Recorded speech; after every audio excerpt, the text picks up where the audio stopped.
What's up, everybody? Glad to have you back. We're following up on the review of this Tikka CTR. It's the T3X Action 20-inch barrel, and I'm going to break down for you everything that I've built here and how it's worked, the accuracy and the performance of this overall rifle, and upgrades that we've done to it. But before I do that, don't forget to like and subscribe. Like and subscribe. For those of you that are just joining us on this project, this is a Tikka CTR, the T3X Action. The CTR designation basically just means that it has metal, bottom metal, no plastic, anything going on here, and we have a detachable 10-round box magazine, double stacked to a single feed, and this is chambered in 6.5 Creedmoor.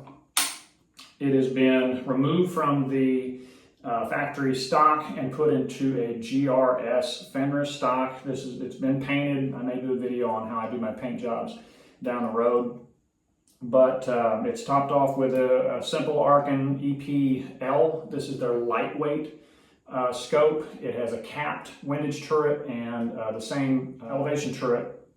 It is illuminated, has a mil-dot reticle. It's a great little scope. I've not had any arguments with it. I have not taken this rifle out past 600 yards yet. Oh my gosh, I'm about an inch off the center.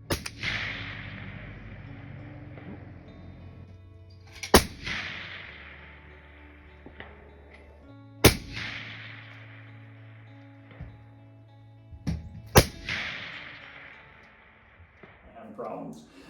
Changes that have happened to this rifle since the last video. I did change out the bolt handle. It's the Area 419 bolt knob and handle, which is very similar. That's exactly what you would find on the Delta 5 Pro.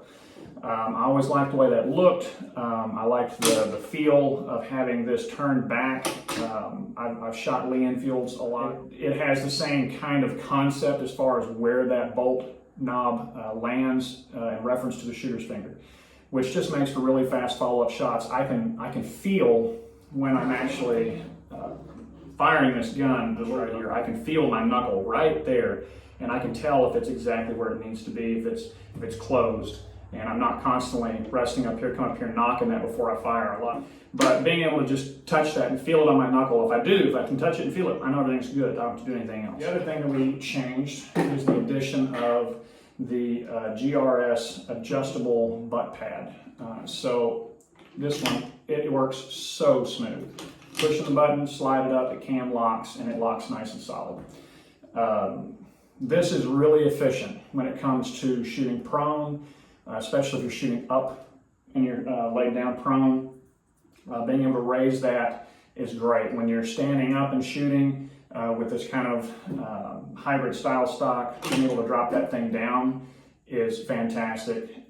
Being able to adjust the length of pull on this is fantastic. Ergonomics and handling on this rifle are excellent. If you've seen my video on the GRS stock itself, and the shooting I've done with it, I absolutely love the stock. It is fantastic. As far as the action goes, the functionality of the action, the trigger is fantastic. Best trigger I've ever felt in a factory rifle, and better than most of the aftermarket triggers you're going to find. I'm sure there are better aftermarket triggers. However, that's with a caveat, okay? Like, you're going to have to buy probably a Trigger Tech Diamond or better in some way for you to find something better than this factory Tikka trigger. Magazine feeding. I did experience a slight hiccup in changing to the GRS stock with this magazine. I didn't experience this before we swapped into this, which is always kind of a thing when you're swapping into another magazine, because the bottom metal mates to the stock on one side, the rifle mates to the stock on the other, and if there's just the slightest little differences in that, a lot of little variables, it can cause some feeding problems with your magazine. So things sometimes have to be tuned. Here's what I did. And if you're experiencing trouble with your Tikka magazine, if you're experiencing trouble with this may be something that will help. I noticed that after my first round, the recoil, which there's not much, but the recoil would cause the magazine to shift left or forward and back. I mean, there's just a tiniest little bit amount of shift. And during the recoil, it would bounce forward during initial recoil, and then as I would push back against it, it would rock back this way, and it would nosedive that first round. And we're talking about a tiny little amount, and I don't even know if you can see this, but there. Well, first I scuffed the back of the magazine with some sandpaper, and then added a tiny little pyramid of JB Weld. I let that cure, and then took a file and filed that down until I had the exact amount of thickness that I needed, which you can see is just the tiniest little amount of thickness. But it's in the exact spot that it needs to be to cause that magazine to not rock back and forth. There is nothing moving back and forth on this magazine. And it keeps those rounds nice and straight feeding into the feed round. No problems anymore.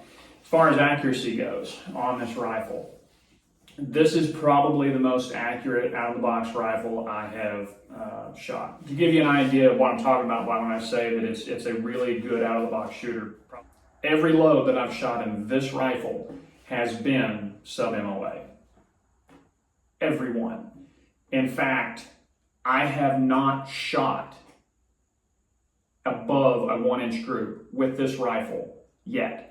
Even when I was having a bad day and not shooting very well, it still shot under 1 inch.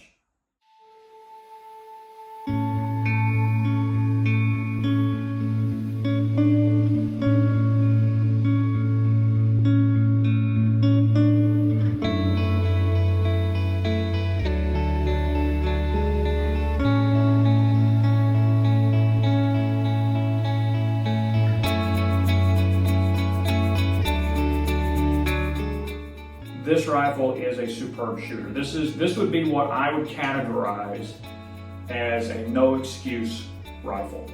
Like, if you show up to the range with this and you don't shoot well, you cannot blame the gun. So some people don't like that kind of, people want some excuses. But this rifle will not hold you back. This action is exceptionally smooth. The barrel is amazing. The trigger's amazing. Fixed into this stock, it is a match made in heaven. The optic, even though it's not an expensive optic, it's a high quality optic, I have to say. If somebody's wondering about the overall weight of this rig without the suppressor and all that jazz scoped, we're looking at about 9.5 pounds. But with the suppressor on it, we're looking at about 10.5 pounds. That is the Tikka T3X CTR in the GRS Fenner stock, and I'm impressed. All right, guys, thanks for hanging out with me. If you got any questions, put them in the comments below. Don't forget to like and subscribe, all that good stuff. And God bless. Like and subscribe.